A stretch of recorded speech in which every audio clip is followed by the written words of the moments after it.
heads don't realize, I don't know why they don't realize that these young dudes, I ain't talking about the Chief Keef, I'm talking about the generation after Chief Keef.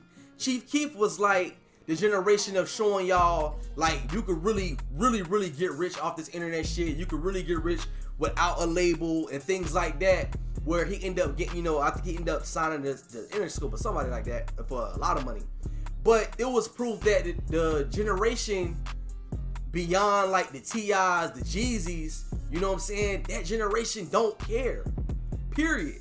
That generation don't care, bro. These dudes are straight savages. They don't need your approval. They not asking for your approval. Like back in the day, you used to see like the up and coming rappers go to the legends or the people who already been in the game 10, 15 years, and they used to like try to get like the game from them, especially when it came to like at that time dealing with record labels. It was like, oh, recommend me a lawyer, or what kind of deal I should get, what kind of percentage. But now all that shit's changed, bro. All that shit out the window, bro. Labels damn near don't even exist. Labels at this point are looking for people just to do like a distribution deal or percentage of business. You know what I'm saying? Ain't nobody really signing to the label because it's not needed. Social media taking over.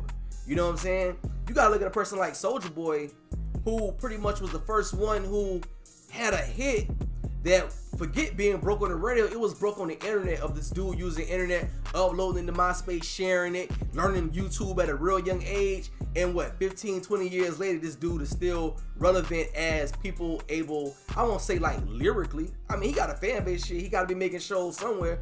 But what I'm saying is he still gets brought to the table, right? You got to respect it either way it is.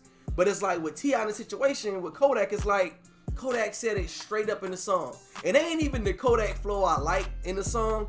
You could tell like Kodak is like doing shows on tour, so the song's kind of rushed, but he went straight into it. He was like, your old lady ugly, and why you trying to sun me, and you know I don't listen. He like, that's like, you listen to people long enough, they gonna tell you who they are, bro. The dude said I don't listen. Like, you're not gonna sun me. You gotta think about it, man. You talking about people who are under the age of 23, multi-millionaires, got people calling them gods, looking up to them, all on their social media, from Twitter to their Facebook fan page to Instagram. And you got, and like I said, they multi-millionaires at a young age, bro. When you even look at any old rapper, like I just watched the pull up of Joe Budden and Jadakiss. And Joe was trying to say it in the best way to not be like a sellout. He asked Jada like, so like what you would do if you came out now differently. Jada said I would never sign to a label. And you gotta think about from Jada's standpoint where he was signed to Bad Boy, bro. I mean, I'm talking about these dudes are showing up to the radio station threatening people, ready to beat up Diddy and them. Like, he had a terrible contract. The Locks had a terrible contract. So it's like, of course you would never want to, if he could take it all back, it ain't no labels no more, you know what I'm saying? You could just go make your money and build your fan base. And Joe was asking them like, okay, we know you lyrical. Ain't nobody gonna take the lyrical ability from Jada. He's one of the top ever lyrically. But at the same time, it's like, just because you missed the lyrical miracle don't mean you're gonna equal up sales or hold the attention of this popcorn music generation, 2-minute songs, 3-minute songs, going viral and being popular and raking in that cash.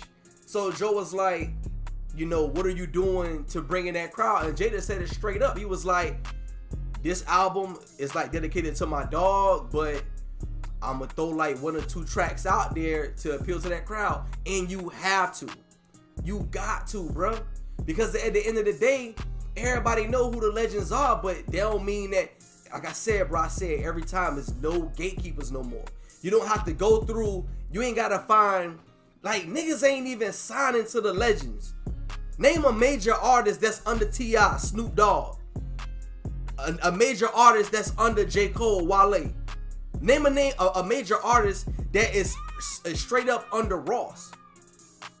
Come on, man. Like, dudes ain't doing that no more. These dudes may have partnerships where you change, but ain't nobody signing fully directly under an artist anymore. Even when you look at the way Boosie is signing artists, he's signing these dudes super young. 13, 14. Before they develop any kind of manhood, these dudes still going, you know what I'm saying, through their puberty. He's signing them now. These parents see they kids' talent, sign with Boosie, he got the label, woo. But these older dudes, 18, 19, these dudes don't give a fuck at all. They getting that bag and they don't care. And I understand it's like, we're like 2 weeks from, you know, Nipsey passing away, and now it's like we back into going into the bullshit, you know what I'm saying? We're going back into the bullshit. We beefing already.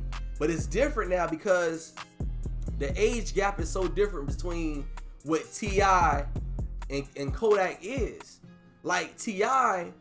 got kids damn near the age, if not the age of Kodak, or a couple years younger. And you know what I'm saying? And honestly, I'm gonna keep it a buck with you. Damani is not ready for Kodak. If Damani think he finna come out here with no street background, cause by the, you know, when you grew up, your dad was already a multimillionaire. So you're not even, let's keep it a buck, bro. Niggas ain't even taking you serious, bro. So Damani, you know, word of advice, don't even step into that lane defending your dad. You're not, it ain't ready, bro. You're not ready. You're not ready for that. And I ain't saying Kodak is the most lyrical, but I don't believe that Damani, this is a situation for you because you ain't got the background to go against the Kodak. Your dad does, but it's gonna be weird because of the age gap. You know what I'm saying? But man, T.I. swung on Mayweather, man, the champ, Mr. Undefeated. So I already know T.I. is finna do some shit. And that little song T.I. had ran a snippet of where everybody was already saying that he was going against Kodak. Being that Kodak already jumped out the gate with a full track, I feel like all that shit finna be scratched off now that he mentioned Tiny. And T.I. was already going off on dudes on IG because he posted a picture with Tiny and it was roasting her as usual when he got mad. But I don't know, man. I just like, I would never defend Kodak's ignorance. You know what I'm saying? I would never defend his ignorance. But what would, like, there is something where it's like, dude, you're a multi-millionaire at like 22. You dumb. Like, you young. You ain't really got much life experience. Like, yeah, you can go to jail, in and out of jail, detention center, shit like that. But I'm talking about life experience where you're dealing with people, relationships, women, just everything. Start seeing snakes in your friends and things like that. I ain't saying he never been through that. He rap about a lot of shit like that. You know what I'm saying? He kind of like rap off of an old soul. Even when Kodak was younger, 15, 16, his music was way ahead of his time lyrically. You know what I'm saying? So I don't know, man. I want to see if T.I. gonna jump out there fully and do this. I don't know. Hopefully we get a Breakfast Club interview with T.I. and let him break this down. But man, Kodak will come up there with a ski mask, and like he said, man, I do not listen. Let me know what y'all think in the comment section, man. It's just my opinion on the situation. I'm out.